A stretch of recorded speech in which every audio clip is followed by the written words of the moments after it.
Well, Casey, it's time for a brand new segment that we're calling Trump's in Tech. Everything's computer. That's right, Kevin. We couldn't help but notice over the past few weeks that it seems like with each passing day, there's another Trump taking another prominent position in the world of technology, and we thought, well, we ought to break that down for our listeners. So first up, Casey, we have a video that was released this week by the First Lady, Melania Trump, and I think we should watch this video together. Yes, I have not watched this because I wanted the first time to be with you. Aw. The President's National Artificial Intelligence Challenge invites every student in America, from kindergarten to 12th grade, to unleash their imagination and showcase the spirit of American innovation. Is this a deepfake? Our educators will guide and empower you through this process to build a brighter, stronger future for us all. Wow. A full minute, and I still have no idea what she's talking about. Basically, my understanding from doing a little reading on this is that this new presidential AI challenge is going to be a contest for American K through 12 students where they will have to, complete a project that involves AI. Maybe they're vibe coding something for their community or they're building some tool. And winners of this competition will apparently receive cash prizes of up to $10,000 per team member.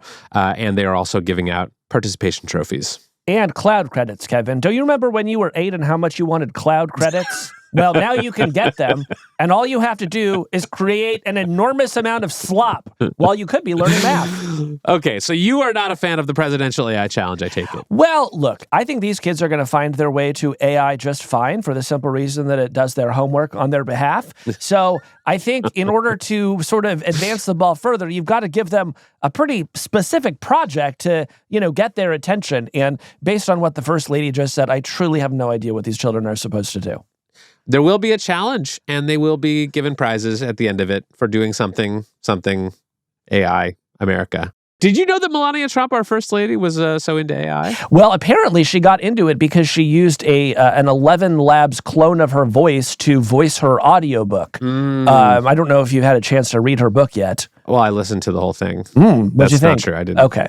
Well, I haven't read it either, but apparently once she saw how much you could slack off by using AI, she said, we have to get this to the children. And I think that's really interesting. It's very inspiring. Yeah. All right. Next up, we have another member of the Trump family making moves in the tech industry. The prediction market company Polymarket announced that Donald Trump Jr. is joining its advisory board, and 1789 Capital, the firm where Trump Jr. is a partner, also made an additional investment in Polymarket that Bloomberg reported was in the tens of millions of dollars. Casey, what do you make of this? So there's a couple interesting things here. One is that Donald Trump Jr. is also advisor to another prediction market company, which is called Kalshi. So imagine being a strategic advisor to Coke and then joining the board of Pepsi, and you would have some kind of analog to what's going on here. The other thing that is interesting is that this is just a transparent bid to get Polymarket into the United States. So we've talked about Polymarket before on the show. You're not allowed to bet right now in the United States using real money on the sort of outcomes that Polymarket is offering up for gambling. But Polymarket wants to change that. They recently bought a derivatives exchange, which is licensed in the United States, which a lot of people see as a kind of effort to open up here in the U.S. Just last month, the federal government wrapped up an investigation into Polymarket because they were worried that Americans were finding some loopholes that were allowing them to make these bets. And the Trump administration has literally just made that all go away. So what better time for Donald Trump Jr. to step in and help kick the doors open for Polymarket in the United States and make a tidy profit for Donald Trump Jr.? Yeah, I'm not a prediction markets gambler. I've never actually wagered real money on one of them. Although, as we've talked about on the show, I have played around with another prediction market, Manifold, which uses sort of a play money. But if I were a prediction market guy, one prediction I would feel very confident buying at any price is that prediction markets will be legalized in America during the Trump administration. I think that is clearly the direction that things are heading. And I have mixed feelings about that. Well, look, all I can think about is how many stories I had to read about what Hunter Biden was doing with his contract with Ukraine. And there hasn't seemed to have been nearly as much conversation about the fact that the president's son appears to be involved in a way to just make Polymarket hugely profitable here in the United States. Yeah, I mean, the interesting question to me is whether the sort of politicization of prediction markets will make them less useful. Because one reason that you might use a prediction market is to try to sort of accurately, figure out what's going to happen in the world. If you go on Polymarket today, you'll see things about Ukraine, global elections. Will there be a Fed decision in September? Who's going to win the Bolivian presidential election? Things like that. And if all of a sudden this sort of becomes coded as a right-wing activity, maybe these markets actually just become less useful because you don't have people with differing views sort of wagering on those. No, if you want to get an accurate sense of who is going to win the Bolivian election, you don't want Donald Trump Jr. involved. I don't know why, but that's my gut feeling.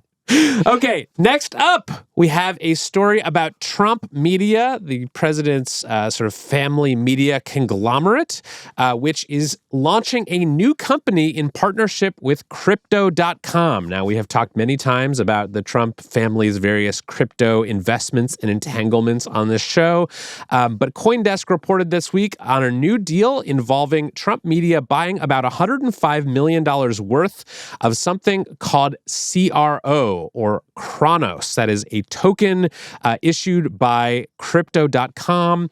And as part of this deal, they are going to start a new combined company, Trump Media Group CRO Strategy Inc., which will hold this stash of CRO tokens and will trade publicly under the ticker sign MCGA, which stands for Make CRO Great Again. Casey, please explain this deal to me as if I'm a small child. I feel like I had a stroke while I was listening to you describe that.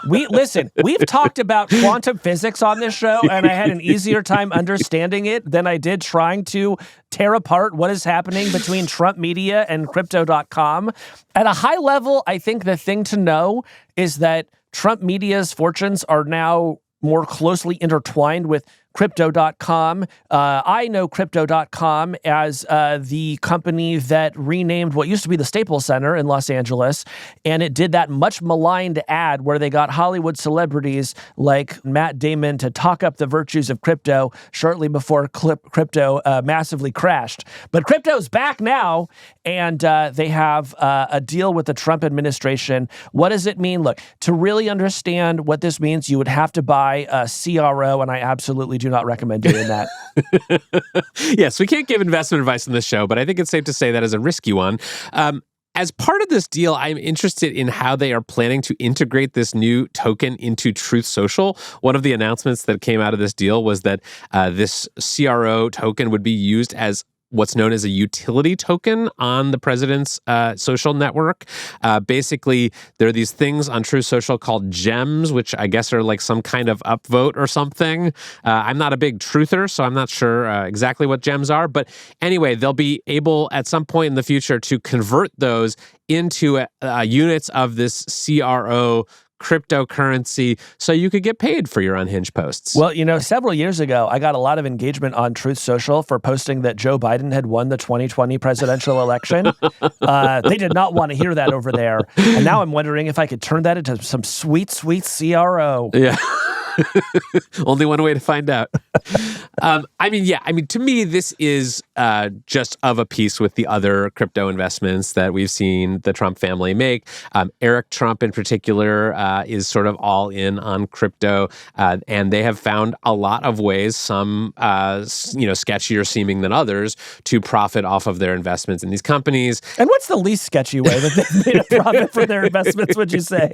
I mean, none of it is how presidents have traditionally conducted business in the past. No, George Washington didn't own any crypto at all. That's true. Believe it or not. Famously a no-coiner. Mm-hmm. But I think we'll just have to see where this goes, and if anyone's actually going to use these Truth Social utility tokens. Finally, Casey, in our sweeping overview of the Trump family's entanglements in tech, let us end with the president himself. What's he up to, Kevin? Well, President Donald Trump announced that the United States was getting its first ever chief design officer. Airbnb co-founder Joe Gebbia has been named the CDO of the United States and has been given the mandate of remaking federal government websites. Gebbia posted to X that he plans to make government websites, quote, as satisfying to use as the Apple Store. Casey, what did you make of this? Well, it seems like all podcasters, the government is coming to the same conclusion, Kevin, which is that we got to start using Squarespace. Build it beautiful. I'm just kidding.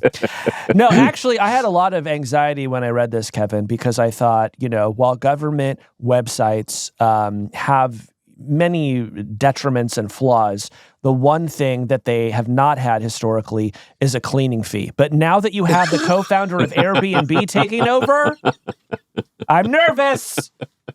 I'm real nervous. Yeah, they're gonna charge you like what looks like $50 to renew your driver's license, but then when you get into the fine print, it's actually $400 for reasons that are outside your control. It does seem like maybe every federal government website will now look like basically exactly the same, because that's also sort of the Airbnb MO. It all just kind of looks same-ish no matter where you are in the world. Yeah. Now, this was not totally unexpected. Joe Gebbia was part of the Doge push. He has become one of the more outspoken pro-Trump sort of people in Silicon Valley. And I think this is going to be interesting to watch. Part of the reason, in my understanding, that government websites look so bad and work so poorly is because they are very complicated and people rely on them for a lot of different services and benefits and things like that. And you can't really screw them up like you could with some sort of commercial website that you can just turn around and fix. Yeah, well, I'm sure that was the case in the past, and I'm also sure that going forward, we'll just delete them and start over and see what broke. We're vibe coding the government now, Casey. Do you ever get really relieved that you're not going to need any Social Security for like at least another 20 years until we get this stuff straightened out?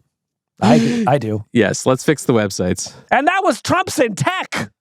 Hey, that's the end of this clip. If you liked what you saw, head on over to our page and subscribe, and you can get the full podcast. We do a show like this almost every week on tech and the future. Head on over there now and subscribe.